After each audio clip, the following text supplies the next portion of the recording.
Y para conocer qué está sucediendo en el mundo, conversamos con el que sabe, con el que tiene la data justa. Conversamos con Tadeo Castiglione. Hola Tadeo querido, ¿cómo estás? Buen día, bienvenido.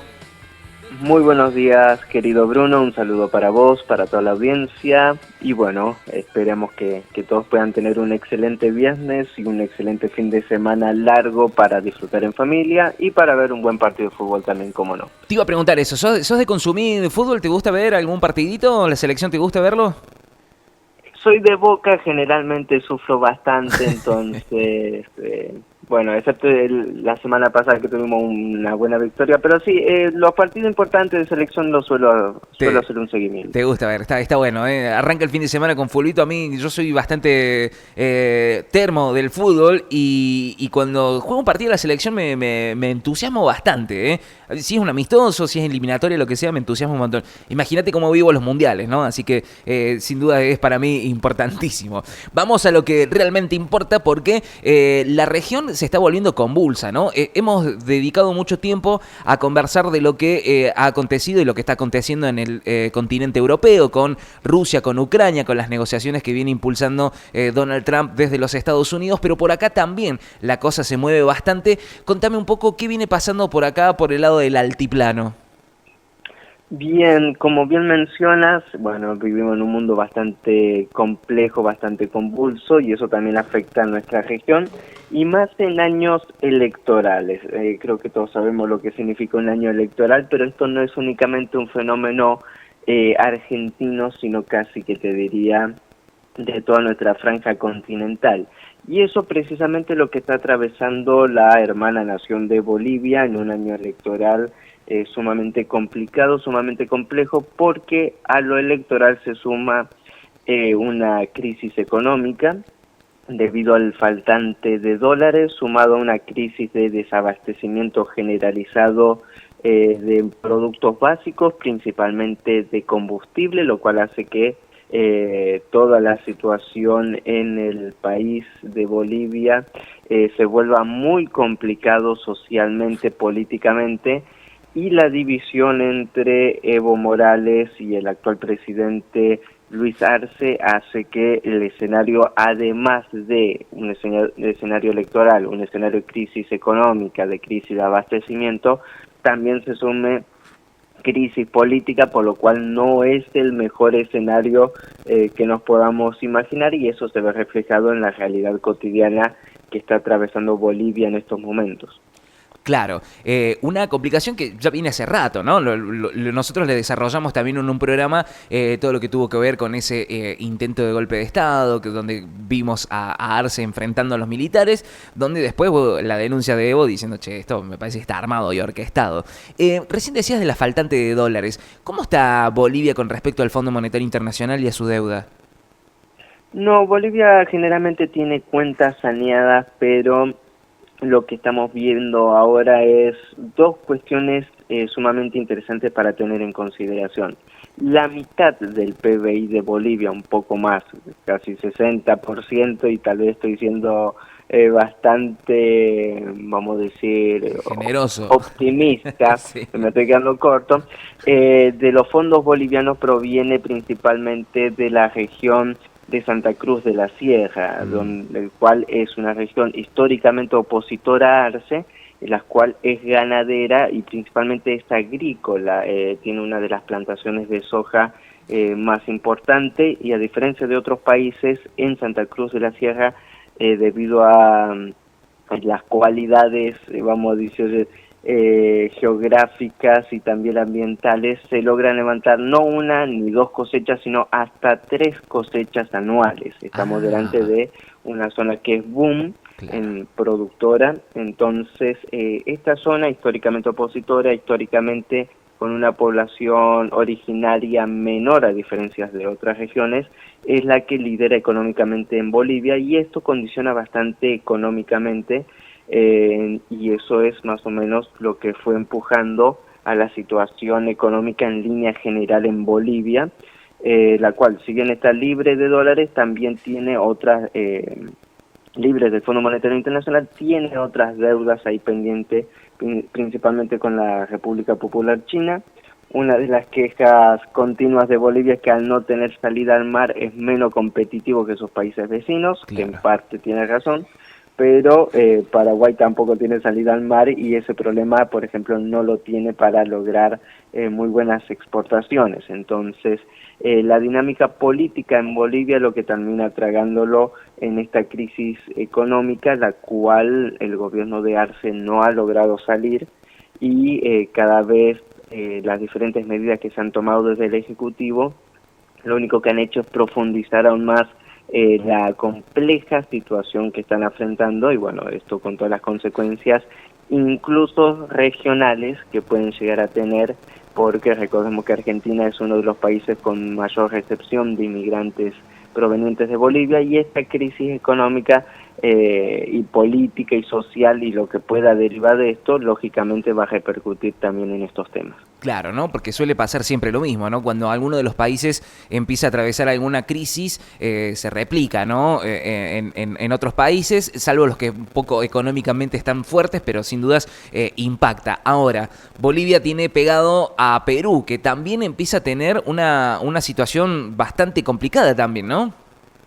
Bueno, lo de Perú es bastante interesante, Bruno, porque creo que hay un país que el promedio de presidentes es de año y medio más o menos, porque en los últimos 4 años hemos visto 3 presidentes diferentes en Perú, desde Pablo Kuczynski hasta Pedro Castillo, Dina Boluarte. Es verdaderamente un escándalo político tras otro. La inestabilidad política en Perú es sumamente grande y la gran cantidad de, vamos a decir, el aumento constante de la violencia en Perú también es algo que no debemos ignorar. El principal país productor de cocaína del mundo no es Colombia, es Perú, en segundo lugar Colombia. Entonces démonos también la imagen de que el narcotráfico y todo lo que esto deriva, incluso como un problema de consumos problemáticos hacia la sociedad, en Perú es una moneda cotidiana que tal vez no nos estamos dando la dimensión. Y eso también con una crisis política de falta de gobernanza fuerte deriva en una situación de desborde de la violencia, que es lo que ha estado sucediendo en Perú en las últimas semanas, lo que obligó a la movilización del ejército, decretar el toque de queda y zonas de emergencia en varios estados del país. Entonces vemos que la situación no es muy buena, por más que se hable de una supuesta estabilidad económica, que no es tan así, querido Bruno, porque estamos delante de un país 80-20, 80% de pobreza y gente que está sumida en la indigencia y en sectores que es muy difícil salir de ese lugar, y un 20% que está compuesto un 16% por clase media y un 2% por clase alta. Entonces vemos que es muy desigual el reparto en el caso de Perú. Y un punto interesante, querido Bruno, porque justamente nuestro ministro de Economía aquí en Argentina, Luis Toto Caputo, se le ocurrió lanzar como buen ejemplo de país a Perú, y que Argentina va camino hacia ser Perú. Pasamos de camino a Alemania o a Irlanda a directamente Perú, y no me parece que haya sido un ejemplo honesto, justo. Incluso si uno quisiera tener alguna esperanza de proyección positiva, bueno, Perú creo que no era lo que no el es ejemplo, ¿no? el camino a seguir, claramente. Claro. A excepción de que se haya referido no son a Perú tipo de Fujimori, sin Congreso, con el presidente decretando estado de sitio y todo el poder. Bueno, no son los mejores escenarios. Entonces hay que prestar atención cuando se dan algunos ejemplos locales de algunos países vecinos y hermanos, en los cuales las situaciones políticas, económicas, parecen ser algo, aparentan algo, pero realmente es diferente. Y bueno, todo esto marca que siempre tenemos que tener una visión un poquito más amplia de lo que sucede en el escenario. Completamente, ¿no? Bueno, cómo bajó, sin bajarle el precio a los hermanos peruanos, ¿no? Pero de Alemania a Perú hay una importante diferencia económica, de territorial, de comercial, etcétera, etcétera, ¿no? Vamos a cambiar rápidamente de tema porque me interesa esto que vamos a plantear ahora. Yo hace un tiempo me supe topar con un artículo que hablaba de la importancia y la estrategia geopolítica de lo que tiene que ver con los Juegos Olímpicos, ¿no? Hubo, por ejemplo, esto fue el año pasado, donde se armó un revuelo muy grande, ¿no? Con lo que tuvieron que ver con los Juegos Olímpicos de París, que fueron postergados durante un tiempo y luego finalmente se desarrollaron. Su apertura trajo un montón de polémica, un montón de teorías y un montón de cosas, pero siempre desde lo deportivo, desde lo organizativo también, los Juegos Olímpicos siempre fueron como una herramienta también, ¿no? De propaganda y también de posicionamiento geopolítico para el país organizador y para los países que compiten, ¿no? Lo vimos durante la Guerra Fría, lo que fue el enfrentamiento entre los Estados Unidos y la Unión Soviética, donde los deportistas prácticamente se sacaban los ojos y era una cuestión de que el medallero solamente se lo llevaban o un estadounidense o un soviético, ¿no? Hay un cambio, ¿no? Hubo un cambio en el Comité Olímpico, hay una asunción de una nueva persona. Me gustaría que podamos desarrollar un poquito de eso, que es el tema que hoy nos trae en la centralidad de esta columna. Claramente, querido Bruno, porque lo deportivo, por más que siempre se ha dicho que bueno, una cosa es el deporte, otra es la política, si uno estudia la historia de los Juegos Olímpicos, del Comité Olímpico Internacional, se dará cuenta que esto no es nada más que un mito, porque siempre ha estado involucrado la política y sobre todo la geopolítica y los movimientos mundiales detrás de los Juegos Olímpicos. Esto desde su creación moderna en 1896 en los Juegos de Atenas, ya se veía grandes condicionamientos políticos en un enfrentamiento que había tenido Francia con Prusia, con el imperio prusiano y todo lo que había significado en varias guerras. Entonces siempre se acomodaba el medallero y los deportistas recibiendo gran apoyo del Estado para fomentar el nacionalismo. Los Juegos Olímpicos 1936 en la Alemania nazi, en los cuales se utilizó para propaganda a favor de Hitler y demás. Bueno, hay una continua historia de los Juegos Olímpicos en los cuales está muy involucrada la política. Si nos recordamos 1980, Juego Olímpico en Moscú, y por el simple hecho de realizarse en Moscú, Estados Unidos los saboteó, más de 40 países no participaron, únicamente fueron los Juegos Olímpicos de Rusia y sus amigos prácticamente. Argentina tampoco participó, lo cual es un historial bastante interesante. En el 84 se hizo en Estados Unidos, lo mismo hizo Rusia y todos sus aliados. Entonces vemos que quien quiera decir que el deporte y la política no se mezclan o son cosas aparte, pues solo basta examinar la historia. ¿Qué ha pasado en los últimos años con el Comité Olímpico Internacional? Bueno, influenciado por las diferentes motivaciones políticas, el presidente del Comité Olímpico, Thomas Bach, comenzó una persecución continua en contra de deportistas de ciertos países. Siempre digo de ciertos países porque se aplican todo tipo de estudio y análisis antidopaje, y a los otros deportistas de otros países no se les aplica absolutamente nada. Entonces se comenzó una censura total en contra de los deportistas rusos, primeramente acusados de dopaje, los cuales de manera continua iban modificando los libretos de qué medicamentos se utilizan durante la competencia, a propósito, sabiendo qué tipo de medicamentos se utilizaban, y de esta manera fueron eliminando a toda la competencia de los otros países. Y tras lo sucedido en Ucrania y la intervención rusa, directamente se le prohibió a los rusos competir bajo su bandera y su himno nacional, de una manera muy burda, porque jamás ni Estados Unidos, ni Inglaterra, ni Israel, ni muchos otros países que tienen continuos conflictos bélicos fueron sancionados de esta manera. Claro. Entonces, en medio de esta doble vara para juzgar las situaciones, habían elecciones para el Comité Olímpico el día de ayer.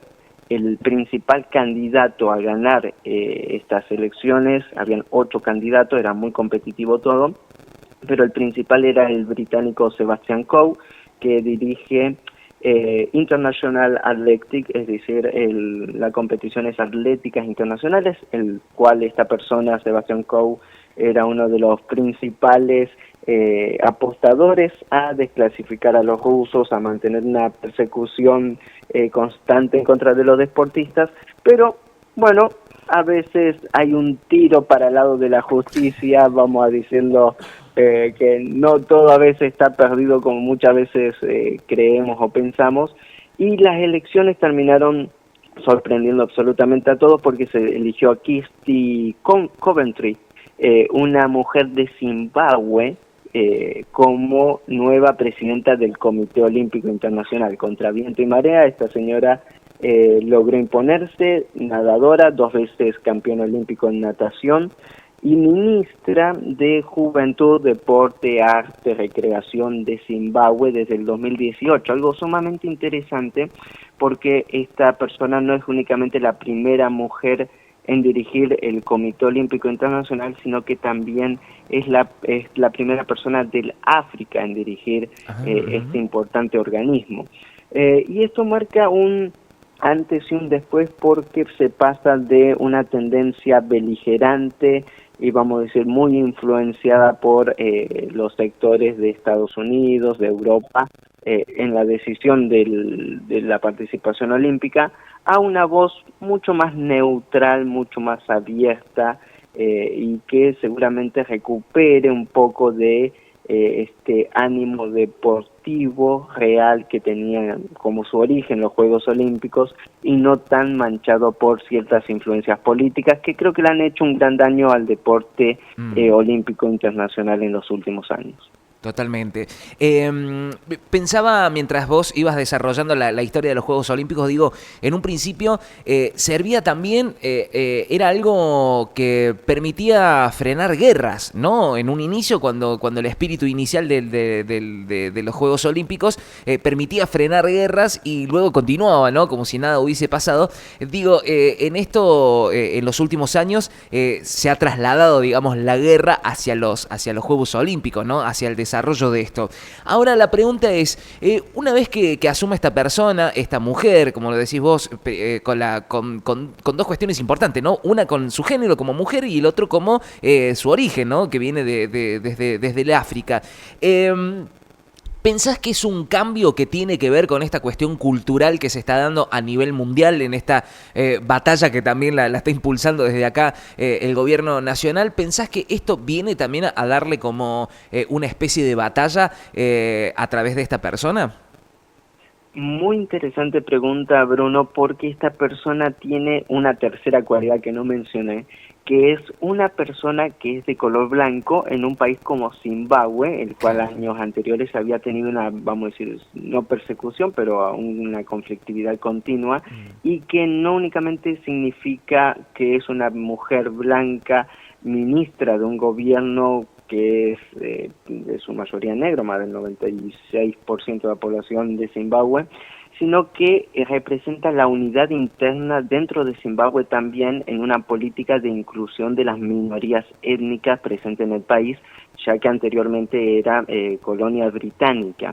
Entonces, esta mujer juega importantes roles y un mensaje muy interesante hacia el exterior, pero sobre todo marca una batalla cultural contraria a lo que representaría, por ejemplo, el gobierno de Argentina, que me imagino, y no sé a quién habrá votado el representante argentino, el voto es secreto y no se sabe, pero se me hace que su voto fue más bien para el británico que terminó perdiendo que para esta señora, porque esta señora representa el surgir, el auge del sur global. Y años anteriores y programas anteriores siempre hemos estado hablando respecto a cómo se ha conformado una nueva estructura global desde los países que anteriormente se decía de la periferia, dígase los países asiáticos, los países de Medio Oriente, los africanos y Latinoamérica juegan un rol importante en la nueva etapa del mundo y no tan así Europa y otros países como Japón, como Australia, que han quedado rezagados en el avance y desarrollo económico mundial. Yo creo que esto apunta también hacia eso, hacia una nueva era bastante interesante y que bueno, esta elección incluso en el Comité Olímpico Internacional, que la gente dirá que tiene que ver con la política internacional, pero creo que ahí se ha metido mucho dinero y hay muchos intereses en juego, marca también un antes y un después, en los cuales también potencia aún más el desarrollo deportivo de los países que antes parecían rezagados y que actualmente, bueno, vienen pisando muy fuerte.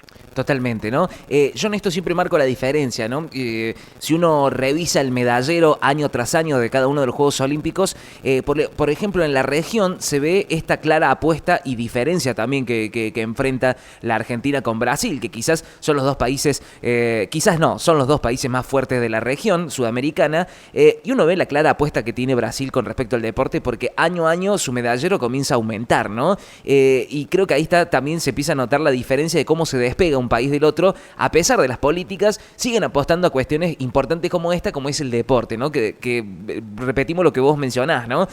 Parece ser que hay una desconexión entre el deporte y la política, pero evidentemente hay una clara conexión entre lo deportivo y lo político. Y yo veo a Brasil que año a año su medallero empieza a crecer, y sobre todo en lo que más importa, entre comillas, de lo deportivo, que son las medallas de oro, empieza a tener mucho mayor presencia que la Argentina, ¿no? Que siempre se destaca uno o dos que tenemos con suerte que son deportistas que logran la medalla más importante, ¿no? Digo, qué clara diferencia que hay en las cuestiones políticas, a pesar de que cualquier partido que pasa por Brasil, lo deportivo parece ser que sigue siendo importante, ¿no? Sí, eso significa el rol del Estado en el deporte. Recordemos que el deporte, más allá de ser una competencia, un juego, una disciplina, también sirve para quitar a las personas de ambientes un poco hostiles y ambientes conflictivos. Siempre se ha utilizado el deporte como vía de escape para dar oportunidades a las personas a poder desarrollarse y no caer en situaciones complicadas como el vandalismo, como la formación de bandas, la delincuencia en barrios marginales. Y eso, los clubes deportivos de barrio, todos los que estamos en la ciudad sabemos el valor y lo que realmente significa también como método de contención. Y eso tiene que ver con la inversión continua estatal. Si no hay un Estado presente que invierta en eso, no únicamente te va a afectar a la población en línea general, sino que lógicamente se va a ver reflejado en los medalleros internacionales.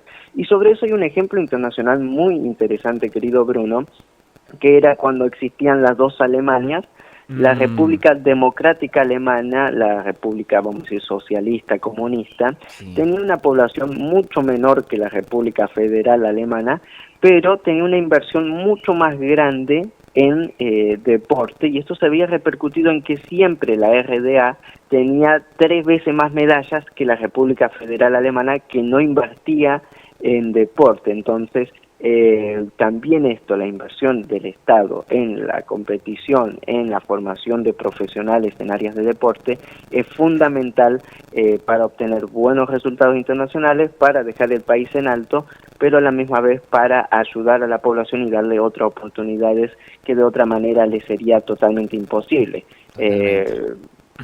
Por ejemplo, la natación, cualquier deporte que sea una disciplina que tiene un costo económico fuerte encima, si no hay un apoyo continuo, por uno mismo es muy difícil sostenerlo.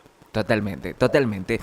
Tadeo, como siempre, el agradecimiento por estos minutos, por traernos estos temas interesantes que quizás se escapan, ¿no?, dentro de la vorágine del día, de las agendas que nos imponen los medios de comunicación. Poder conversar de esto y darle una vueltita de rosca a estas noticias también es sumamente importante. Siempre insisto, hacerlo en radio es sumamente complejo y es una gran apuesta que hacemos, y por eso te agradezco tu tiempo. Fuerte abrazo, querido Bruno, excelente fin de semana para todos y bueno, como siempre, un compromiso con la verdad. Un abrazo muy grande, Tadeo, buen fin de semana para vos. Estuvimos conversando con Tadeo Castiglione, nuestro especialista en política internacional, en geopolítica.